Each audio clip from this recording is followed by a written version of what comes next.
விதைச்சு கிருஷ்ணரை வேற வந்திருக்காங்க. நமக்கு அதே ஈமான் தான். எல்லாருமே பசியாக தான் இருக்கிறோம், நானும் பசியாக தான் இருக்கிறேன். நான் அந்த பசியுடைய லாபத்தை அடையிறதுக்காக தான் நம்ம எல்லாம் உட்கார்ந்துருக்கோம். அதோடைய ஏற்பாடுகள் ஆயிட்டு இருக்குது. ஆனால் முக்கியமான விஷயம் என்னன்னு சொன்னா, இது அல்லாவா நமக்கு ஒரு சந்தர்ப்பம்.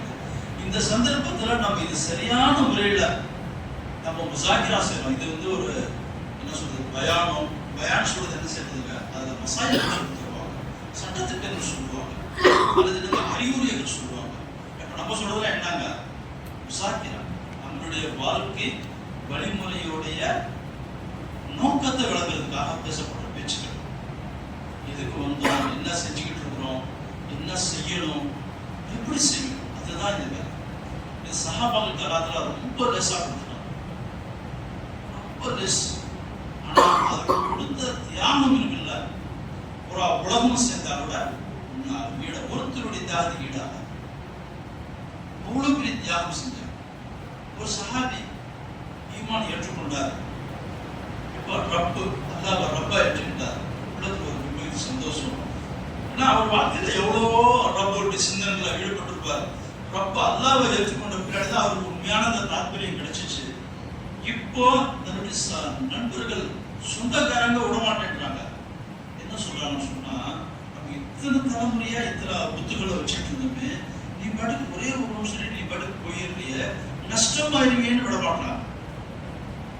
சொந்தக்காரங்கன்னா நீ நஷ்டமா போயிடுவா, ஒரு லப்பெல்லாம் பத்தாது, நம்ம இத்தனை வச்சிருக்கிறோம், இத்தனை வச்சே நம்மளுக்கு காரியம் ஆக மாட்டேது.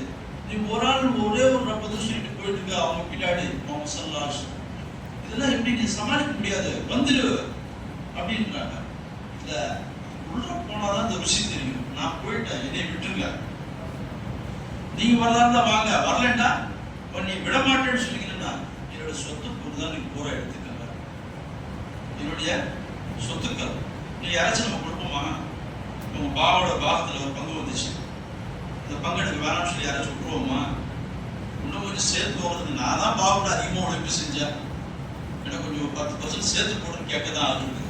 ஆனால் அவனுக்கு ஒரே ஒரு ஈமானுக்காக அந்த ரப்பா ஏற்றுக்கிறதுக்காக தன்னுடைய சொந்த தலைமுறை கொஞ்சம் சொத்துக்கள் எடுத்தாங்க. மனைவி பெரிய உழைப்பு. அந்தமான் பகுதி எப்படி இருக்குன்னு சொன்னா, 300 கிலோமீட்டர் அங்க ஊருங்கள் தான் இருக்குது. பெரிய பெரிய அதிகமானது வந்து மலைகள் தான், குன்றுகள். நிக்கோபார் மட்டும் தான் சமதளம். அந்தமான்ல பூரா மலை குன்றுகள் தான் எங்க போனாலும். சில இடங்கள்ல எப்படி வந்து சொன்னா, கடல் நடுவில் வந்து இந்தாண்ட ஒரு குன்று, அந்தாண்ட குன்று, நடுவுல மலை, நடுவுல கடல். இப்ப பஸ் போனா என்ன செஞ்சாருன்னு சொன்னா, இந்த மலையில ஏத்திக்கலாம், கப்பல் வருது, இந்த மலையில நிக்கிறப்ப பஸ் கப்பல்ல ஏத்திக்கிறோம், அந்தாண்ட போய் இறக்கி விட்டுறோம். இப்படி 300 கிலோமீட்டர் ஓரளவுக்கு அதிகமான கிராமங்கள்ல போய் உழைப்பு செஞ்சோம். உழைப்பு செஞ்சு மாஷா அல்லாஹ் அப்போ அந்தமான் ஜோடு இருந்துச்சு. இப்ப கூட 300 பேர் அந்தமான்காரங்க மஷூராக்காக டெல்லி வந்தாங்க. நாங்கள் சென்னையில இருந்து அந்தமான் கப்பல்ல போனோம். அந்தமான் கல்கத்தா கப்பல்ல, கல்கத்தால இருந்து டெல்லி போக முடியும். அந்த மாதிரி பெரிய பிரயாணம் யார் செஞ்சாங்க? ஷில்லா வந்தவங்க, முன்ஷில்லா வரைக்கும் அவங்க பெரிய உழைப்பு. மாஷா அல்லாஹ் இன்னைக்கு அல்லாஹ் பெரிய தௌஃபீக், ஆளி மாதிரி தப்பா கட்டிட்டு நம்ம தெரிசோம். எப்படி கிடைச்சிச்சுங்க? மளிகை கடை வியாபாரி தான், சாதாரண மளிகை வியாபாரி. இந்த தாவத்துடைய உழைப்பு அவர் இல்லாதனால தான் இந்த விஷயத்த சொல்லிட்டு இருக்கேன். அவர் வந்து சொன்னாங்க என்ன ஆயிடுங்க, மோசத்தி. அது மாதிரி அல்லாட பாதையில் போறது சும்மா வேடிக்கை விளையாட்டு இல்லை. இந்த மனுஷன் புது பாக்கியம் சொன்னாங்களா இல்லையா அஜய்ஜி, இதுதான் கண் கூட பார்த்துட்டு இருக்கிறோம். உண்மையில வேடிக்கை பார்த்துக்கிட்டே இருந்தா ஏமாந்து போயிடும், ஏமாறணும்.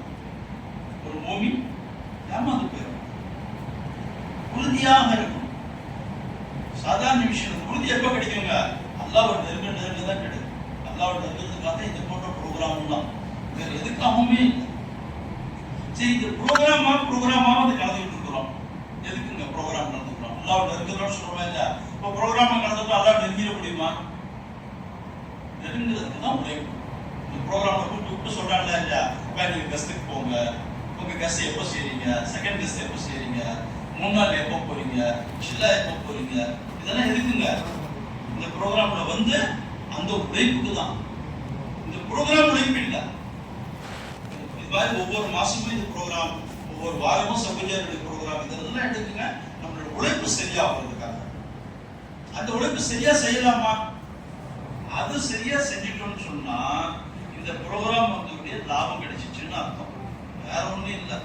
இல்லைன்னு சொன்னா கடையை திறந்து கடையில் முன்னம்பாய் அப்படின்னு லாபம் எங்க கிடைக்குதுங்க? அங்க உழைப்புல தான் கிடைக்கும். அந்த உழைப்பு நம்ம சரியா செய்யறதுக்கு அந்த லாபத்துக்காக தான் தெரியா பள்ளி வரையா உட்காந்தோமா இல்லையா? இப்ப நம்ம எல்லாம் சில இடத்துல யோசனை பண்ணி சொல்லியிருப்போம், சில இடத்துல பொதுவா சொல்லியிருப்போம். அந்த பொதுவான விஷயத்தை இல்லாம உழைப்போட விஷயமா அதை ஆக்கணும். அது அடிக்கடி இது மாதிரி ப்ரோக்ராம்ல நம்ம வரணும். இப்போதாம செப்பஞ்சாடி ஒரு ப்ரோக்ராம் எதுக்காக வர சொல்றேங்க? நம்மளோட உழைப்ப சுவையாக ஆக்குறதுக்காக. உழைப்பு இருக்கு இல்லையா, அது ஒரு இன்பு வரும். இப்ப வியாபாரத்துக்கு போனோம், வருமானம் வந்துச்சுன்னா சந்தோஷமாயிடுது. வேலைக்கு போறோம், முதலாளி உடனே காசு கொடுத்துட்டாருன்னா நிம்மதி சந்தோஷம் வந்துடும். அந்த மாதிரி இந்த உழைப்புடைய சந்தோஷம் உள்ள வரணும்னு சொன்னா அந்த உழைப்பு சரியா செஞ்சாதான் என்ன கிடைக்குங்க? அதோடைய லாபம் நமக்கு தெரியும். அப்பதான் அதோடைய ருசி கிடைக்கும். இல்லைன்னு சொன்னா கடனை கட்சி மாதிரி தான்,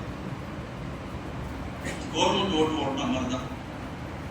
பிரைவேட் ஒர்க்கு வேற,